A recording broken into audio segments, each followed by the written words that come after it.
With the collapse of the Frick Park-Wilkinsburg Bridge, the city of Pittsburgh and its whole community have finally served up a metaphor for everything about themselves.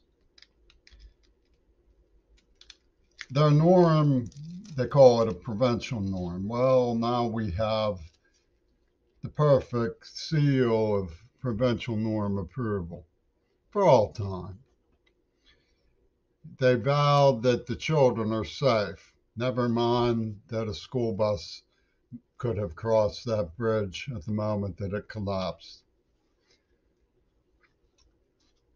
There are so many imperatives in Pittsburgh provincial code that sum up to the collapse of their bridge that I call it the bridge of Pittsburgh consciousness.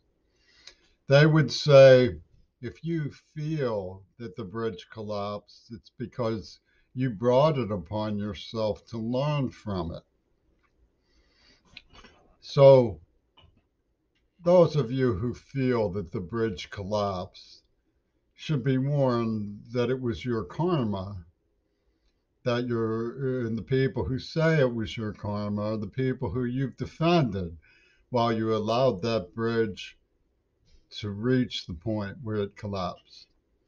So it's called passing the buck and taking responsibility for yourselves.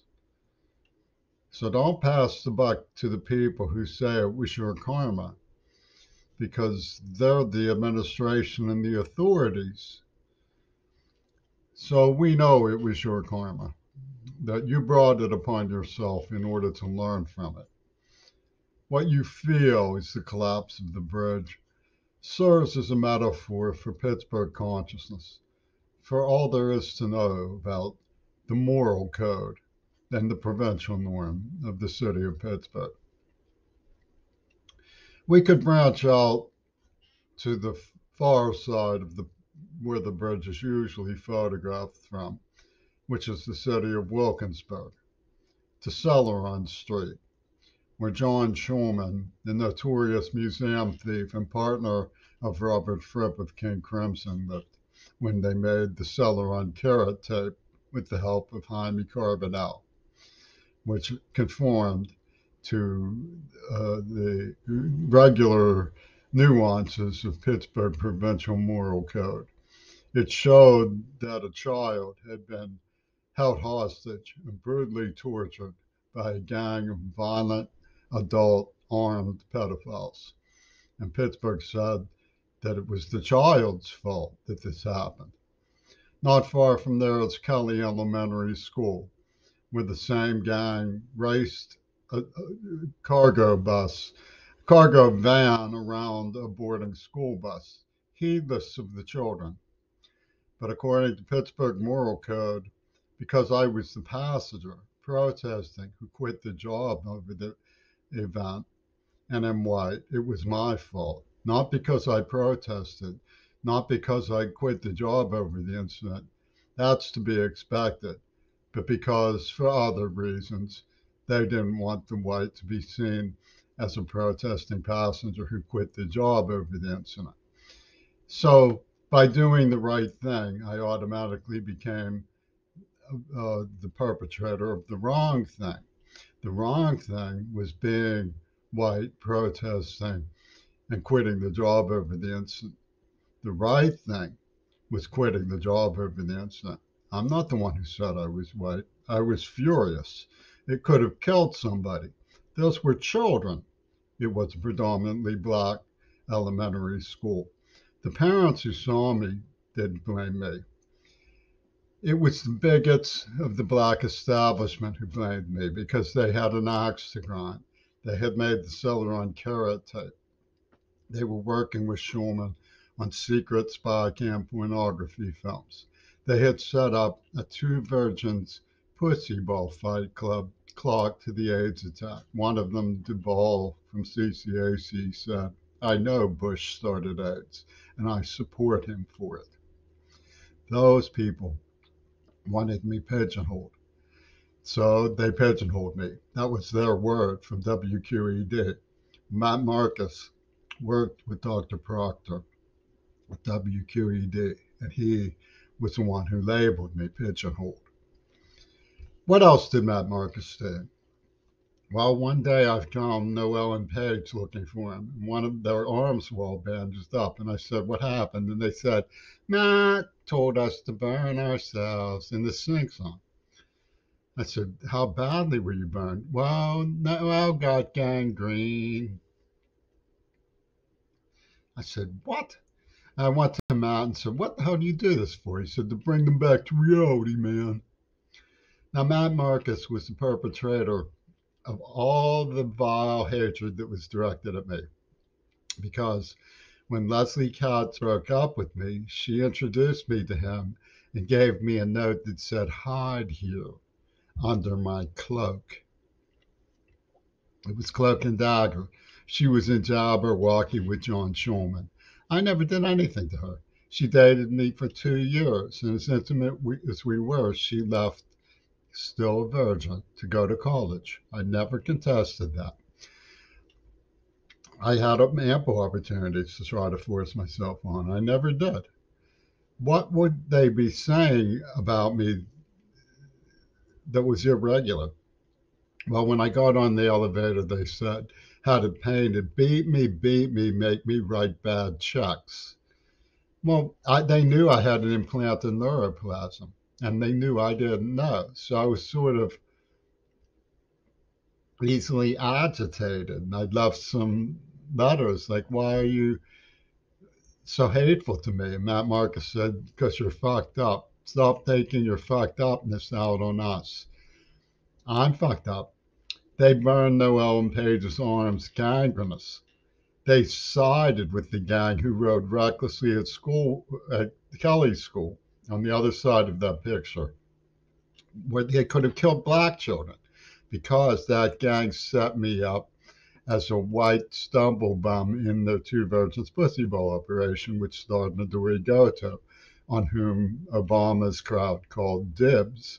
And they made it into the super state by slipping each other these letters that had some oblique reference to the murder of John Lennon, which never even seems to have really happened. You say, "Well, that's a big lie. It really happened, but it had nothing to do with you." See, they secret all this stuff. The union in Pittsburgh has it going with Yoko Ono. They were the ones who were making the movies. They're the ones who poisoned me in the mouth before they released COVID. They set up the Two Virgins Pussy Bowl ward game on Mount Desert on them, an AIDS testing ward game. And they've been saying, if you don't shut up, you'll have to die of AIDS. That's the mandate. When they kidnapped and tortured me, they gassed me in a place called Kings Estate, and these people called pitmen, which is like the quarrymen, the original name for the Beatles, said you have to sniff, but this other guy doesn't have to because he bled from the nose. His brother bled from the nose. So, in other words, if you don't let us poison you in the mouth, you have to die by HIV, is the game that they're playing. And here in Seattle, it's true. That's what they're doing. They call it the clubhouse movement. It's the Green Party. They ripper murdered somebody and said it was over a penny. They want this swastika C copyright on the Licky Chops porno. So they didn't care about the children. They didn't make any attempt to find out who the real driver was.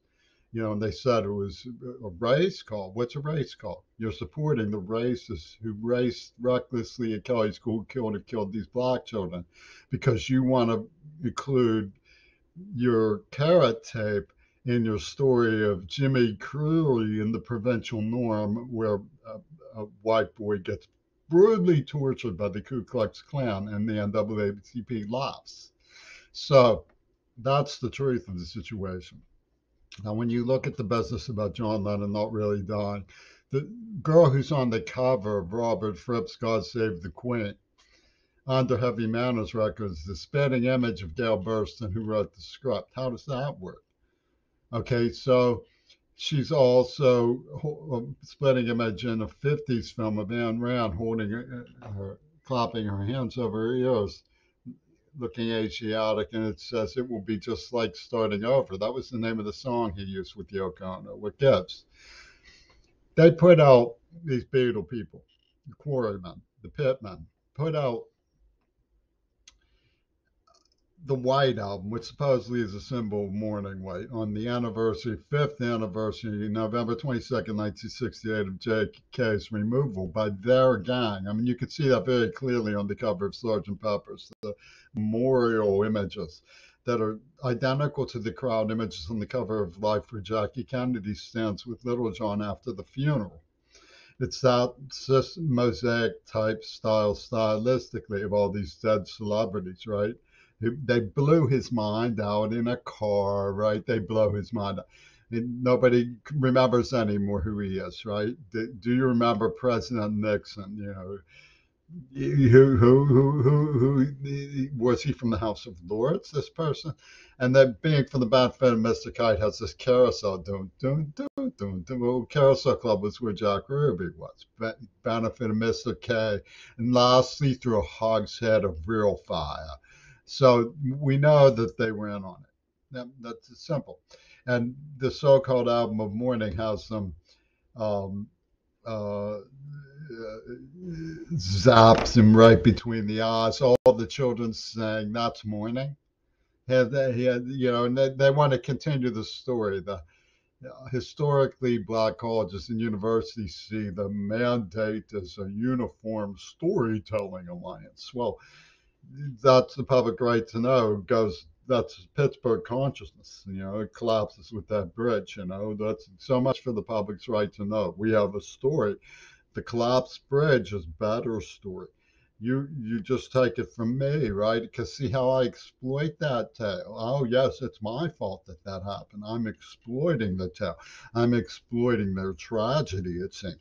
So they have Diamond de Gaulle, namesake Di of Dermond.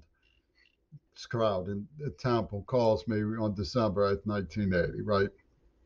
And she's holding the switchblade outside the two towers, right? She was in anthrax.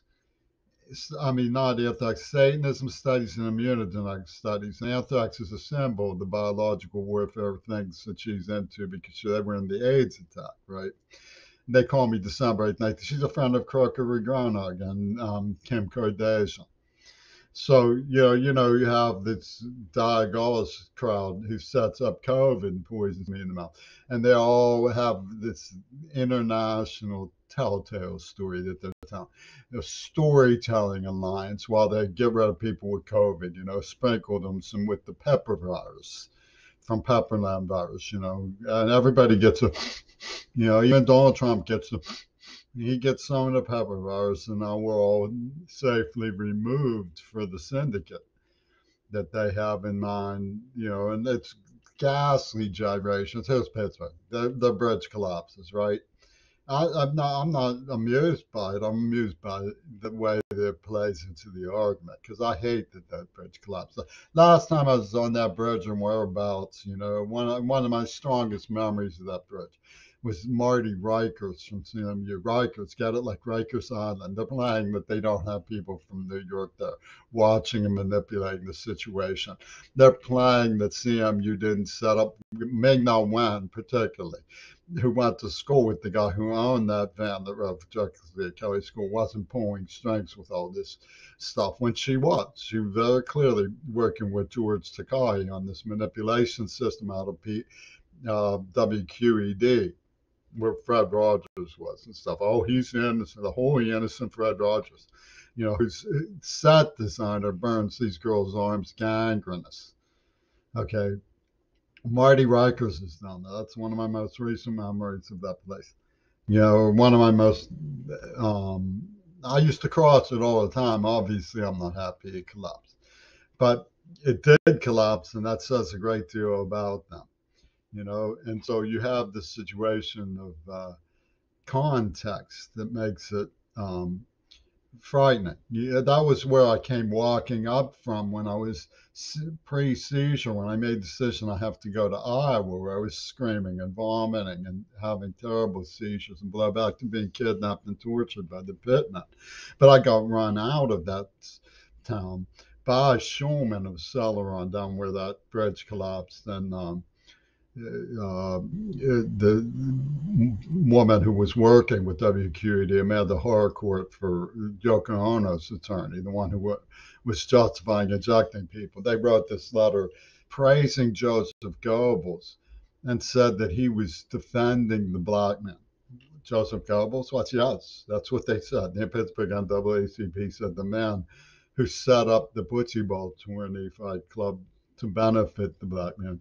And now, my point was, how do they justify this weird thing out in Seattle, right? It doesn't make any sense. Well, it turns out that prostituting a battered, deaf little boy who's white, I mean, you can't escape that. That's a prison.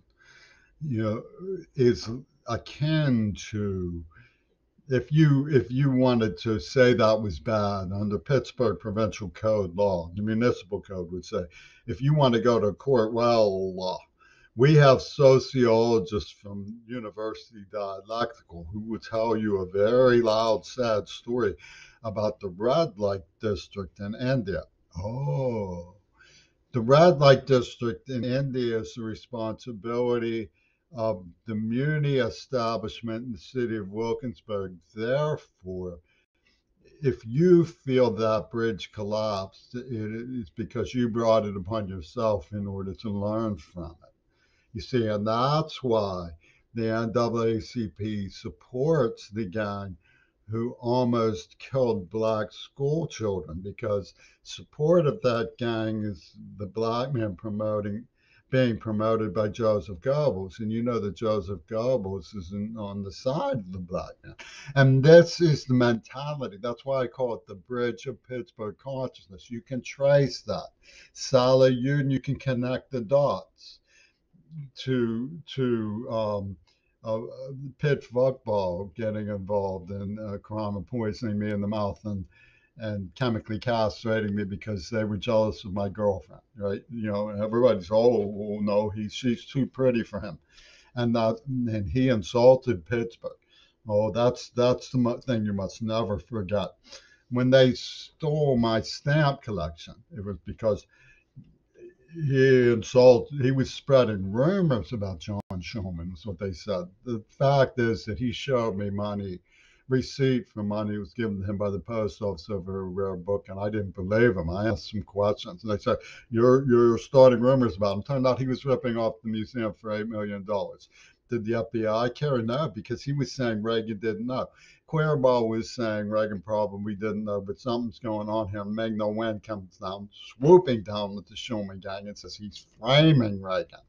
So the FBI says, oh, well, we support Meg No Wen. Queerball is framing Reagan. The men who tortured me were named Ronnie and Casper, just like Reagan and Weinberg. I was just asking what's going on here with this name certificate. They had the Federal Emergency Management Agency, playing this, that, and the other with the state police looking, oh my God, revelation number 9 has come to us. What's going on? Well, if you feel that the bridge of Pittsburgh consciousness collapses because you brought it upon yourself in order to learn from it, you see, because Goebbels was defending the black man when he raced the school bus that could have killed the black children. Remember that. So you put on your thinking caps and never question WQED, because WQED is the sublime Swami Nostra of UW Dialectical here in Seattle, too. You get that through your head.